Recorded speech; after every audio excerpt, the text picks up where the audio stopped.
Hi everyone. So if I've not met you yet, I'm Craig, one of the other half of Foresight. I'm not Dan Dubeck, although I do wish I had his name. It's way cooler than mine. So Dan is one of our more recent customers. He's been with us for approaching a year now, and he works for Havering Borough Council. So East London, what you'd expect, local authority. I'm not sure, we may or may not have a couple in the room today.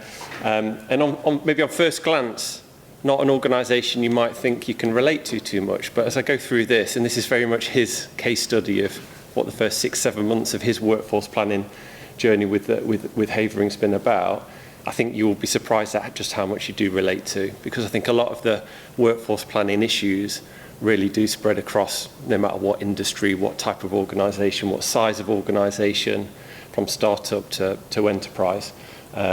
So yeah, let me try and do him justice. I have worked on it closely with Jess, who's in the room, so yeah, we played a part in doing it together.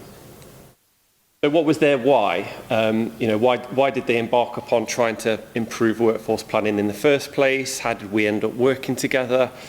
Well, a lot of workforce planning or workforce issues, to be honest, and I won't go through all of them, but as you scan some of these, I would imagine I'll see a few nods in the room, things that you're feeling the pain of yourselves, again, whether you're startup or more mature as an organisation. But for them, service lines, really struggling with long time to hires, finding good quality candidates, some really hard to fill roles, difficult skill sets, difficult recruiting challenges, which brings with it cost. Lots of cost, and over-reliance on temporary labour and high external sources of talent,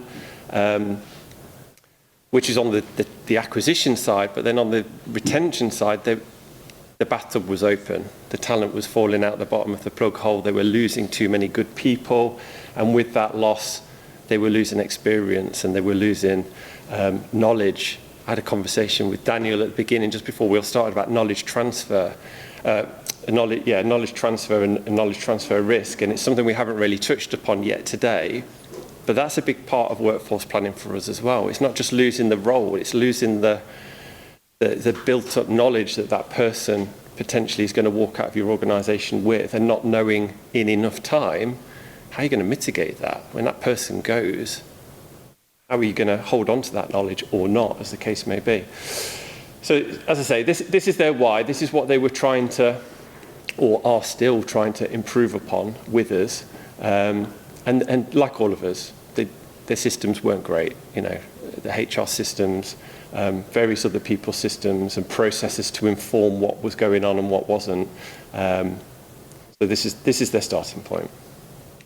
Setting their sights. So what did they want to achieve or start to achieve and set their sights on? Well, we've talked about it today. They're very much in the camp of two of the main buckets. So hiring demand and flight risk, and retention, understanding from a talent management perspective what can be done to hold on to those good people, try and stem the flow, try and keep hold of people not leaving the door, so that then the acquisition effort is a lot more effective as well. Because if you're holding on to your base, you're not constantly recycling and churning, you're bringing extra talent in to build on that. So hiring demand, they want to be proactive. There's no other way of putting it, just like all of us. They wanted to know what was coming up and when, to be able to recruit in a more effective way.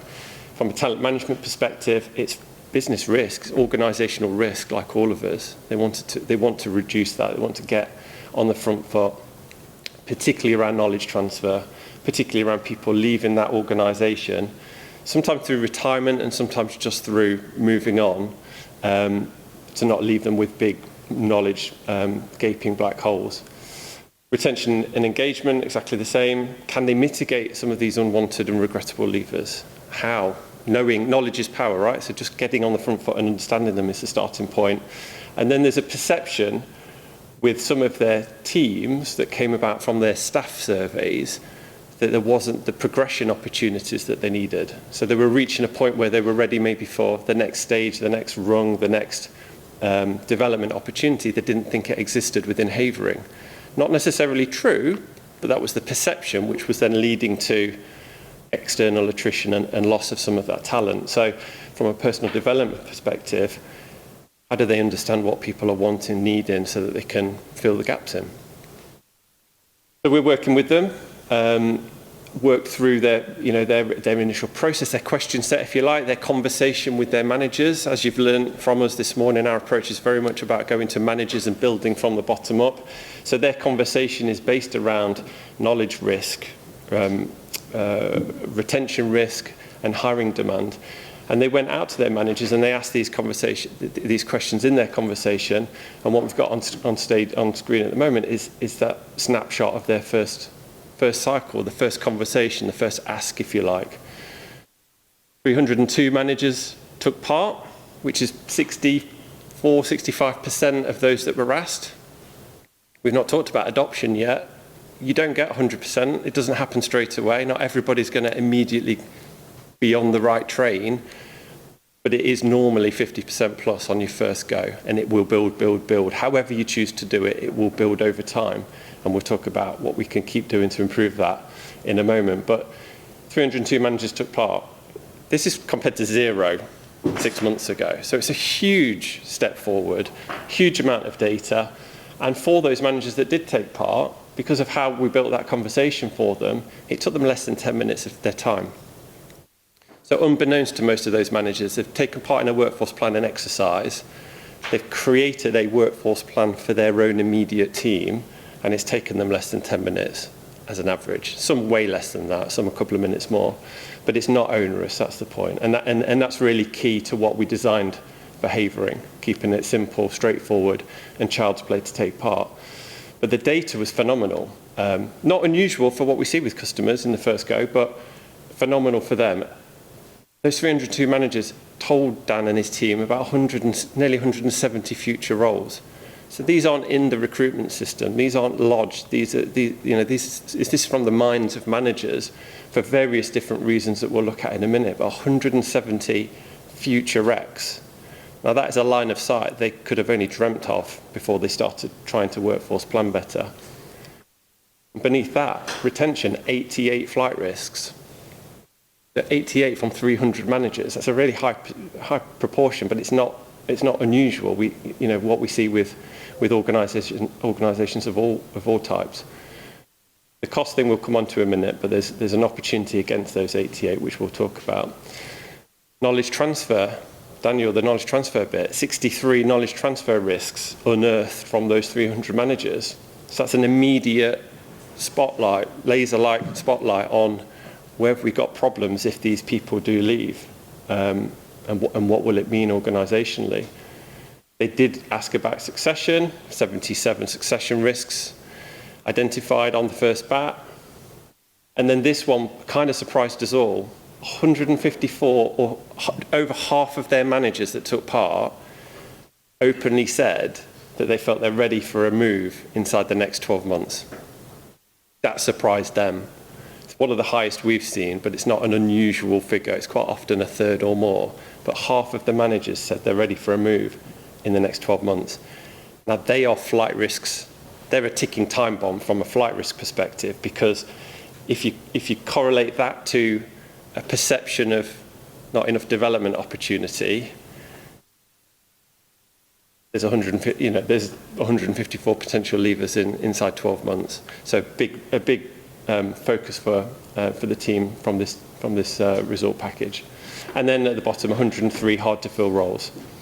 So from a TA perspective, they think they know what's hard to fill and why, but they got their manager's sense on that, and it definitely coloured in what they thought to start with. Now the cost saving opportunity, that big number at the bottom, 2.2 million, that's based only on flight risks. So the exercise we've just done around your empty chair time, they've not started that yet. That's a maturity thing that will come in the next 3 to 6 months with them as we start recruiting some of these, or they start recruiting some of these 169 vacancies. The 2.2 is the cost to them of re-replacing, re-recruiting, re-onboarding, retraining those flight risks if they leave the business. It's a huge opportunity and a huge, from a service-led organisation that obviously needs to use budget really effectively, it's a huge risk for them to keep their eye on. They use technology, so the equivalent process would have taken them 378 hours if they did it manually. But yeah, as a snapshot, I mean, any questions through this, stick your arms up and we'll do it in the middle. Yep.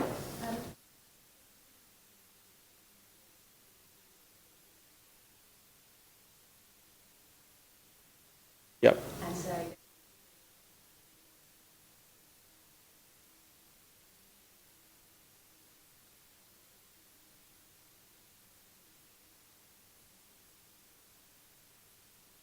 Yep. and then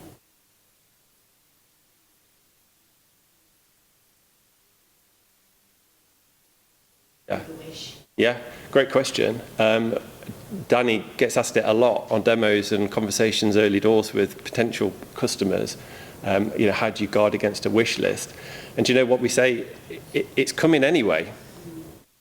If this is, you know, if your managers are thinking, this is what I want to do with my team, this is what I think it should look like, whether you ask them or not, they're thinking it. So it's either a question of, do you let them come to you when they're saying they want it, or do you go grab that information as early as possible to have a much more informed conversation with them if it's not what it should be? Do you see what I mean? So it's the same as everything. You're kind of buying time through workforce planning to give yourself a better opportunity to have an engaged conversation, to go in that instance, the wish list isn't actually on plan against what the functional leader wants, for example, or the CEO or whomever, but whether it's TA or HR or whoever can take that then in an informed, to Danny's point earlier, unemotional way to say, look, this is what your business is saying they think they want, and they're going to be coming to me with this in 6 months' time. We've got an opportunity to get ahead of it, reframe the conversation, and actually start recruiting what the organisation need, because we all know, don't we, sometimes what the leaders are planning and know where the business needs to go is different to what your operational managers know, depending on what's been communicated or not. So it allows for that.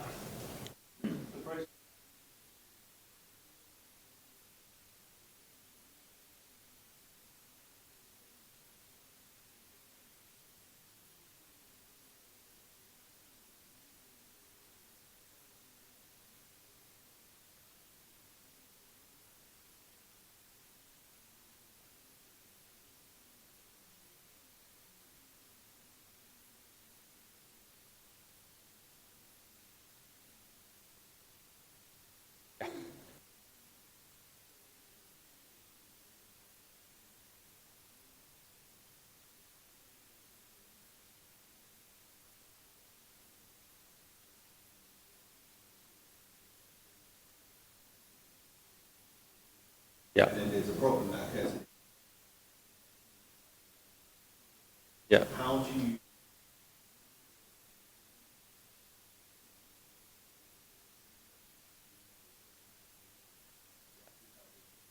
It's a bit like a hiring plan. So if you imagine if it was a conversation you were having with the manager and you asked them that question just one-on-one, and you know, is there anyone you're concerned their knowledge, if they leave the business, it's going to land you in hot water? And they say yes, you wouldn't stop there.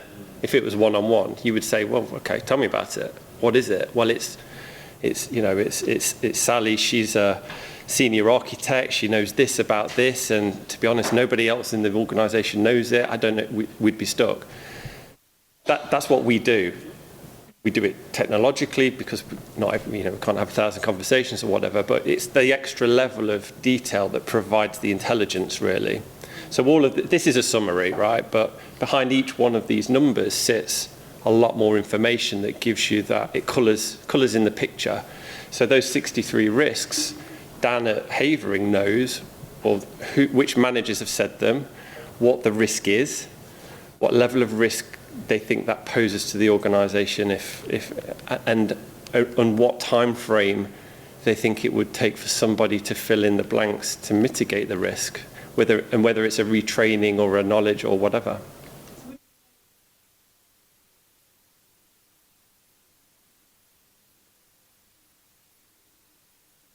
Yeah, 100%. Yeah, 100%.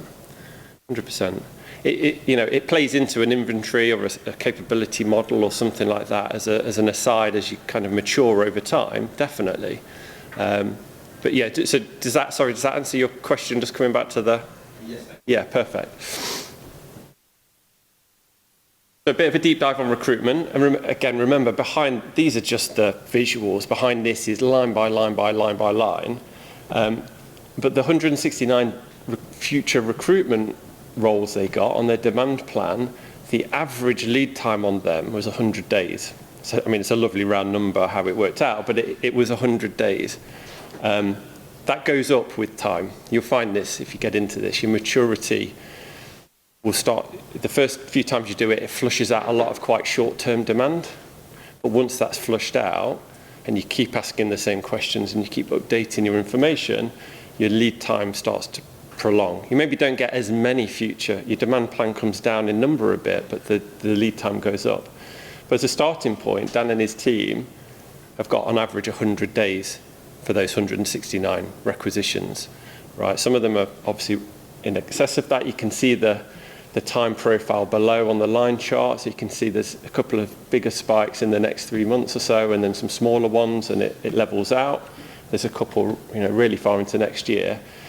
But that alone, he was getting 1 to 2 days, suddenly got 100. So it's game-changing initially, and it only gets better from there. Since he's done this piece of work, 119 of those 170 recs, or future recs, have been raised.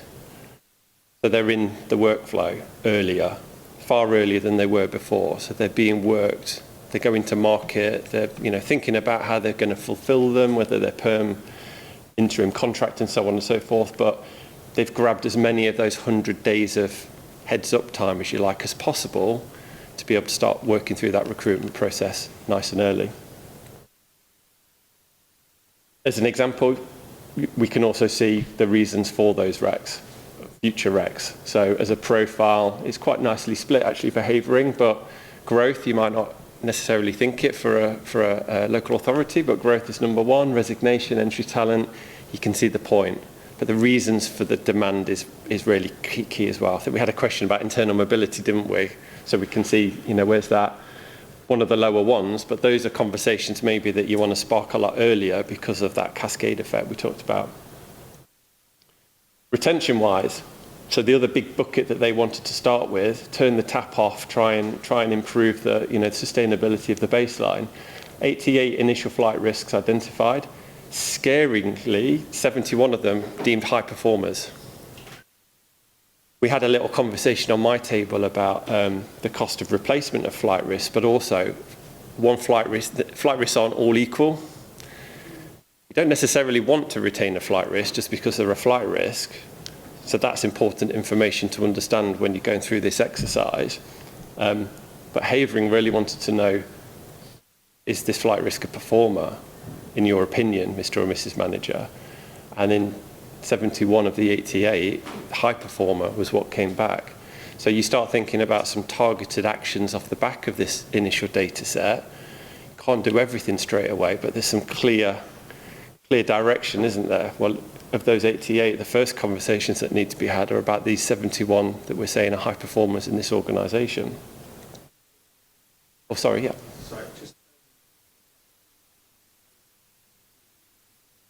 It is, yeah, it is, yeah. Absolutely, and that is a great point. This is all manager opinion and perception and belief, but that's a great starting point for an intelligent conversation from a HR professional back with them, because then you can pick away, you can understand more context and so on and so forth. But yeah, it absolutely is. It's not necessarily cross-referenced with a performance appraisal, though that could happen clearly. But yeah, it's, this person is a risk of leaving, they're a high performer, I want to retain them. It's like a cry for help. Yeah, exactly. Exactly. What else do we look to understand for Havering? They wanted to know the time frame. Because again, it's you look at your data set, and if you immediately go, crikey, 88 flight risks, 71 high performers, let's get talking to all of them immediately. Or maybe some of them don't all need, you can start prioritising your actions, because not all of them are an immediate need necessarily, but it's still a good flag. It's good to know where they're at from a time frame perspective. They wanted to know it by their salary banding, so they can understand, senior through mid to entry level. And most importantly for some, the reasons. Flight risks that you want to retain, you've got to think, well, how can we retain? Are they a lost cause? What's the mitigation that we maybe can look at? And knowing going into a conversation, even between HR and manager, what the initial subjective reason is. Is it disengagement? Is it a working request? Is it remuneration? You're starting to arm yourself at least with a bit of prep before the conversation.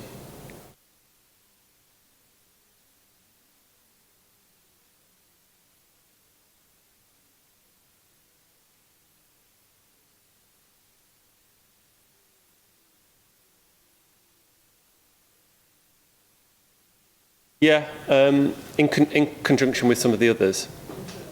So the main guiding factor for, remember this is their first data set, so going from nothing, you can't do everything straight away, but the main guiding is high performers, no matter which salary band, and then they have certain roles that sit within certain salary bands that they know are difficult to replace. So again, they're honing in there initially. It's not that they're not going to try and get through all 88 for those conversations, but it's a kind of cascading prioritization of. So I've taken the actual pounds and pence off this for Havering, but you can pretty much figure out from the profile it's entry level up to senior exec. So there's a big glut in the doers within the workforce, which will cause them big headaches if too many leave. The biggest question, data's rolled in, kind of confronted with it, and customers, when they start their workforce planning journey and they get this first data set, it's always a wow or a oh my gosh, where do I start with this? I don't know what to do. It's incredibly interesting, it's eye-opening most of the time, but just what next? Because to Danny's point right at the beginning, there's no point you starting a workforce planning process if you're not going to do anything with data, because it's a waste of time, it's a waste of budget potentially, and it's going to turn off your workforce. You've got to act. I say it's a collective from a HR perspective, but acting on data is absolutely paramount to it being a successful cultural change and enduring process, not just something you do once, get some information, and then it falls by the wayside. So, and Havering are hugely invested in that. So where do they want to start? What do they want to do? What are the quick wins or the low-hanging fruit that they can go after? From a TA perspective, we're all TA in the room today. There's a few killer ones here. That 100-day, just maximise as much as that as possible. We start there, and from a recruitment delivery perspective, it's night and day from where they were operating before. Getting an extra couple of months, 2.5, nearly 3 months on some of these requisitions means they're going to market earlier. They're sourcing, more diverse candidates potentially, using the budget that they have, which is constrained far more effectively, and just making sure they're getting as much of that lead time as possible. And we do that through prompting managers. So the data has come in. Then you need a mechanism to think, well, how do we prompt managers at the right time to start recruiting? Because if you've got something that's 9 months in the future, maybe you don't need to start recruiting yet. With the best will in the world, it does, whatever role it might be, as a TA ops team, it's a 3-month time to fill process, not 9. So you'd sit on that for 6 months, but you need to think, I've got to then prompt it at the right time to give me the best chance to fulfill it when that manager needs it. So it's about maximising that for them. Investigation of the flight risk for sure. As I say, the 71, those high performers is where they really started, and then they overlaid critical roles to that to give them a kind of a top rung of prioritisation. And then back to TA, there's a couple of pipelining opportunities, but we all know you can't pipeline everything, right? Managers might want you to, but it's impossible. We can't do it. So being more strategic about where we're pipelining is the call here. So they're checking their succession risks against the critical roles. And where the two marry up, which is a much smaller number, that's a conversation about pipelining, because that's a what-if situation. If this person leaves in a critical role because and the succession's not there, we need to have a different solution for that from the external market. And it's early days, but they're turning their sights on that. The next pipeline in one is checking the demand plan against flight risks. So, do the two correlate? If not, again, pipelining activity potentially. And then last one from a TA, look at that demand plan against hard-to-fill roles. And if you're getting some of your hard-to-fill roles coming up on the demand plan and your organisation saying, these roles are coming, I know it for these reasons, and they're a critical role, well, that might be you start pipelining, or it might be you just know, I'm not going to be starting that recruitment 100 days early, I'm going to get as much of that lead time as possible. So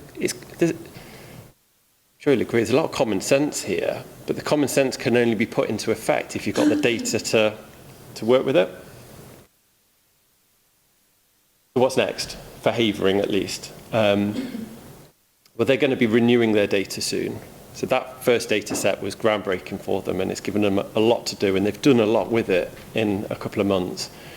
But they're going to renew it because, from a workforce planning process point of view, your data will go out of date. Whether you're a mature organisation or some of the startups we've got in the room, your frequency might be different. Depends on how transient your business is and how quickly it's changing. But managers will know this information, and you need to choose a frequency to keep it updated. If someone's got a flight risk, you don't want to ask them once and then leave it for 12 months until you ask them again. You want to know, have they mitigated that? Is there any more support they need? Can we claim some success stories off the back of it?